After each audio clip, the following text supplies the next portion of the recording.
तुला लगन के लिए हम बात कर रहे थे राहु और शुक्र कंजक्शन की। इस वीडियो में आपके 12th हाउस के लिए अब विचार करेंगे। 12th हाउस की बात करें तो यहाँ क्योंकि कन्या राशि में आपके राहु और शुक्र दोनों ही स्थित होंगे, तो शुक्र यहाँ नीच की स्थिति में आ जाते हैं और वो आपके अष्टमेश भी हैं लग्नेश होने के साथ साथ। राहु शुक्र का ये कंजक्शन आपके विदेश सेटलमेंट में आपको काफी सहयोग करेगा। इवन ये रिलेशनशिप के लिए उतना अच्छा कंजक्शन नहीं माना जा सकता, लेकिन जीवन में वेल्थ गेन करने या जीवन में काफी ज्यादा ऐशो आराम के साथ जीने के लिए कंजक्शन फिर भी आपके लिए सपोर्टिव होगा। अब इस केस में अगर स्त्रियों का चार्ट हो तो स्त्रियां बहुत ज़्यादा नेम फेम पा सकती हैं, इवन वो विदेश में सेटल हों तब भी। अगर आप शुक्र से रिलेटेड प्रोफेशन चुनते हैं, चाहे आप पुरुष हों चाहे स्त्री हों, तो आपको नेम फेम मिलने की जो संभावना होगी उतनी ही ज़्यादा प्रबल होगी। अब ये 12th हाउस में कंजक्शन है तो मैरिड लाइफ पे इस पर काफ़ी नेगेटिव असर पड़ेगा।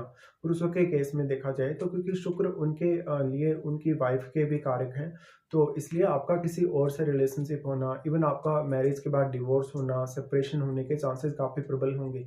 इस केस में आपका कोई भी अगर रिलेशनशिप है, अगर अफेयर है, तो वो कभी-कभी लोगों के सामने नहीं आता।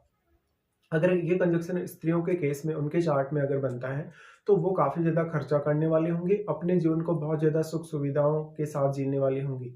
लेकिन वो अपने मेकअप वगैरह पे काफ़ी खर्च करेंगी, अपनी साज-सज्जा पे काफ़ी ज़्यादा पैसा खर्च करेंगी और अपने जीवन को आसान बनाने और सुविधाजनक बनाने के लिए भी।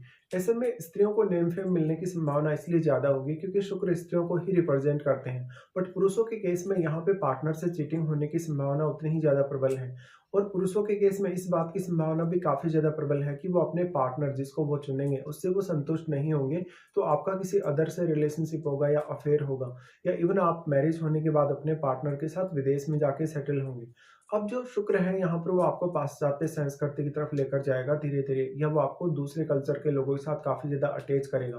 तो पुरुष का चार्ट अगर होता है तो उस केस में आपके इंटरकास्ट मैरिज होने या इंटर रिलीजन मैरिज होने के चांसेस काफ़ी ज़्यादा बढ़ जाते हैं, और अगर आपका फॉरेन सेटलमेंट होता है तो आप किसी फॉरेनर से भी मैरिज कर सकते हैं। अब क्योंकि राहु शुक्र के साथ हैं, तो शुक्र अगर मान लो यहाँ पे रेट्रोग्रेड हो जाते हैं, तो उस केस में कहीं न कहीं कुछ हद तक जो रिज़ल्ट होंगे आपके लिए पॉज़िटिव होने की संभावना होगी। क्योंकि शुक्र के वक्री होने से हालाँकि राहु का प्रभाव तो शुक्र पर पड़ेगा ही, बट फिर भी जो शुक्र अगर वक्री हो गए, तो शुक्र का जो नीचत्व है वो थोड़ा कम हो जाएगा इस वजह से। इसके साथ-साथ आपको यहाँ बुध को देखना होगा। बुध आपके चार्ट में जितने ज़्यादा अच्छी स्थिति में होंगे, उतना ही ज़्यादा ये कंजक्शन आपको फ़ेवर करेगा आपके धन और लग्ज़री के मामलों में।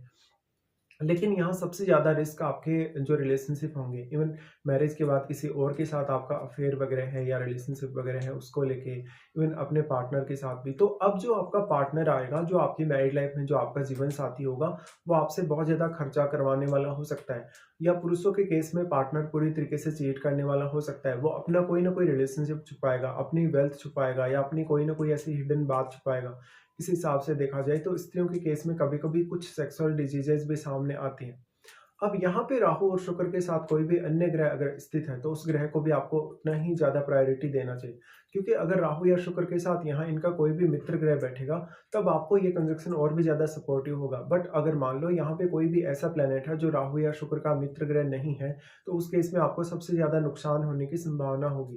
क्योंकि आपका ऑब्सेशन तो बहुत ज़्यादा स्ट्रॉन्ग होगा, लेकिन जो रिजल्ट्स आपके सामने आएँगे, वो उस वे में आपके लिए फेवरेबल नहीं होंगे, जिस वे में आप चाहते हैं। यहाँ पे अब जिन भावों का भी स्वामी आपके राहु और शुक्र के साथ स्थित होगा, उन भावों को देखिए। उन भावों से जुड़े हुए जो रिश्ते हैं, उनके साथ आपकी अटैचमेंट बहुत ज़्यादा स्ट्रॉन्ग होगी। बट उन भावों से संबंधित डिसीज़न लेते समय आप कभी-कभी बहुत ज़्यादा इल्यूज़न के शिकार होंगे और आपके फैसले कुछ गलत हो सकते हैं, या उन भावों से जुड़े हुए रिश्तों के लिए आपको काफ़ी ज़्यादा खर्चा करना पड़ सकता है। अब पुरुषों के केस में अगर ये कंजक्शन की बात की जाए, तो ऐसे जातकों में क्रिएटिविटी बहुत ज़्यादा होने के आसार होंगे, साथ-साथ में अदर स्किल्स भी। तो ऐसे में आप अगर शुक्र से रिलेटेड कोई बिज़नेस करते हैं या शुक्र से रिलेटेड अपना कोई भी प्रोफ़ेशन चुनते हैं, तो आपको नेम-फेम मिलने की संभावना काफ़ी ज़्यादा होगी। बट इस केस में आपको लोग काफ़ी गलत तरीके से जज करेंगे कभी-कभी आपके रिलेशनशिप को लेकर, तो आपको काफ़ी कैरेक्टरलेस के तौर पे लोग जज कर सकते हैं।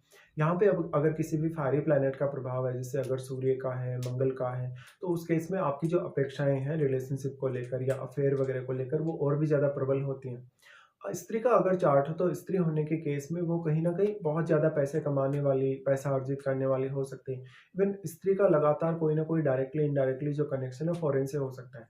अब इम्पोर्टेंट ये है कि शुक्र यहाँ पे आपके अष्टमेश भी हैं, तो अब आपके जो इन-लॉज़ की फैमिली होगी या इन-लॉज़ के साथ आपका जो रिलेशनशिप होगा, उसका रोल भी आपके लिए उतना ही ज़्यादा इम्पोर्टेंट हो जाएगा आपकी मैरिज होने के पश्चात। तो आपको अष्टम भाव के थ्रू एक बड़ी ट्रांसफॉर्मेशन का सामना करना पड़ सकता है मैरिज होने के पश्चात। अब अगर इनकी दृष्टियों के हिसाब से बात की जाएगी तो राहु का प्रभाव सबसे पहले आपके 4th हाउस पे होगा। 4th हाउस पे जो प्रभाव होगा इसकी वजह से आपको फॉरेन से काफ़ी वेल्थ गेन होने की संभावना होगी, फॉरेन में सेटलमेंट की संभावना होगी, लेकिन आप अपनी फैमिली की जो भी रिक्वायरमेंट्स होंगी, फैमिली की जो भी ज़रूरतें होंगी पूरा ज़रूर करेंगे। भले ही छोटी उम्र से ही आप विदेश की तरफ आकर्षित हैं या विदेश में जाके रहने लग गए, तो आप अपने परिवार का साथ यहाँ छोड़ सकते हैं, लेकिन आपके विदेश सेटलमेंट से आपके लिए काफ़ी फ़ेवरेबल स्थितियाँ बनेंगी और आप बहुत ही एक अच्छी लाइफ़स्टाइल जी पाएँगे फ़ॉरेन में रहते हुए। लेकिन फिर भी आप अपने फैमिली के लिए काफ़ी सपोर्टिव बने रहेंगे। इस स्थिति में शनि का प्लेसमेंट भी अब आपके लिए उतना ही ज़्यादा मैटर करेगा। साथ में 4th हाउस में बैठे हुए ग्रह को देखिएगा। अगर मान लो 4th हाउस में बैठा हुआ ग्रह राहु या शुक्र के साथ अगर मित्रवत हुआ, तो आपको और भी ज़्यादा यहाँ फ़ायदा होने के चांसेज़ हैं कहीं न कहीं इस कंजंक्शन से, जो कि आपके घरेलू मामलों में होगा। इसके साथ ही आपको इवन लोन लेने से बचना चाहिए। इवन आपको कोई करियर से जुड़ा हुआ बड़ा रिस्क नहीं लेना चाहिए या आपको अदर अफेयर या रिलेशनशिप से काफ़ी सावधान रहना चाहिए। यहाँ पे राहु और शुक्र दोनों का ही प्रभाव होगा फिर आपके 6th हाउस पे। देखिए 6th हाउस पे जो प्रभाव होगा यहाँ थोड़ा अलग तरीके के रिजल्ट्स होंगे क्योंकि ऑलरेडी आपके 6th हाउस में केतु हैं। तो आपके प्रोफेशन वाइज काफ़ी उतार-चढ़ाव आने के चांसेस हैं शुरुआती फेज़ में। बट आप शुरुआती फेज़ में हो सकता है कि उतने बेटर तरीके से अपने प्रोफेशन को हैंडल नहीं कर पा रहे। और यहाँ राहु और शुक्र वैसे तो दोनों का ही प्रभाव है, बट शुक्र यहाँ ज़्यादा प्रभाव डालने में सक्षम होंगे क्योंकि उनकी क्वालिटीज़ राहु की वजह से काफ़ी मल्टीप्लाई हुई हैं। और यहाँ राहु भी वैसे काफ़ी ज़्यादा प्रभाव डाल पाते हैं, लेकिन क्योंकि केतु के बीच में और राहु के बीच में 180 डिग्री का एंगल है दोनों के मध्य, इस वजह से जितना एंगल होगा उतना ही प्रभाव यहाँ रह सकता है। तो इस केस में शुक्र आपकी थोड़ी बहुत मदद अवश्य कर सकते हैं। बट क्योंकि यहाँ ऑलरेडी केतु स्थित होंगे, केतु स्थित होने के केस में आपको ये देखना होगा कि जो यहाँ जितना भी एनर्जी आ रहा है, सारा का सारा एनर्जी केतु ऑब्जॉर्ब कर ले रहे हैं। और यहाँ अगर केतु के साथ कोई अन्य ग्रह बैठा भी है, तो उस ग्रह का एनर्जी भी केतु एब्जॉर्ब कर रहे हैं। तो उस ग्रह के लिए भी आपको एक्स्ट्रा एफर्ट करने होंगे और उन भावों के लिए जिनका वो ग्रह स्वामी है। इसके साथ-साथ फिर राहु का प्रभाव होगा आपके अष्टम पे। देखिए अष्टम पे राहु का प्रभाव होगा और राहु इस तरीके से आपके 12th हाउस में बैठे हैं, तो ये मैरिज के बाद एक्स्ट्रा मैरिटल अफेयर को बताता है। ये कुछ ऐसा सीन बताता है कि जैसे आपका पार्टनर आपकी कंट्री में रह रहा है, जहाँ आपका जन्म हुआ था और आप कहीं विदेश में रह रहे हैं, तो आप वहाँ किसी अदर रिलेशनशिप में या अफेयर में हैं। तो ऐसा राहु आपकी अपेक्षाओं को काफ़ी ज़्यादा तीव्र कर देता है पार्टनर के साथ। तो कभी भी आप अपने मैरिड लाइफ से संतुष्ट नहीं रहते, इवन अपने पार्टनर से भी। इसलिए यहाँ पे अगर कोई फ़ेरी प्लैनेट का प्रभाव पड़ गया आपके अष्टम भाव पे या आपके अष्टम में मान लो ऑलरेडी कोई भी फ़ेरी प्लैनेट बैठा भी है, तो आपका मैरिज डिस्टर्ब होने के चांसेस काफ़ी ज़्यादा बढ़ जाते हैं। इवन आपका डिवोर्स होने या सेपरेशन होने की संभावना काफ़ी ज़्यादा बढ़ जाती है। पुरुषों के केस में ये सबसे ज़्यादा प्रबल होगा और साथ-साथ में आपको ये लगेगा कि आप अपने पार्टनर से बिल्कुल सैटिस्फाई नहीं है रिलेशनशिप को लेकर। इसके साथ-साथ आप अपने पार्टनर से बहुत बड़ी-बड़ी अपेक्षाएँ पाल लेंगे। बहुत बड़े-बड़े ऐसे विचार आपके होंगे जो व्यावहारिक कभी नहीं होंगे। पुरुषों के केस में ऐसे जो पुरुष होंगे वो दूसरी स्त्रियों की तरफ काफ़ी तेज़ी से आकर्षित होने वाले होंगे और वो उनके लिए काफ़ी ज़्यादा पैसा भी खर्च करने वाले होंगे। तो कभी न कभी आपका पार्टनर आपको चीट कर सकता है और वो एक बड़ी धनराशि आपसे माँग सकता है। इस केस में आपका पार्टनर भी आपको फाइनेंशियली बहुत ज़्यादा नुकसान पहुँचाएगा। इसके साथ ही अब आपको इनकी महादशा को देखना होगा, राहु की या शुक्र की आपको महादशा है या नहीं।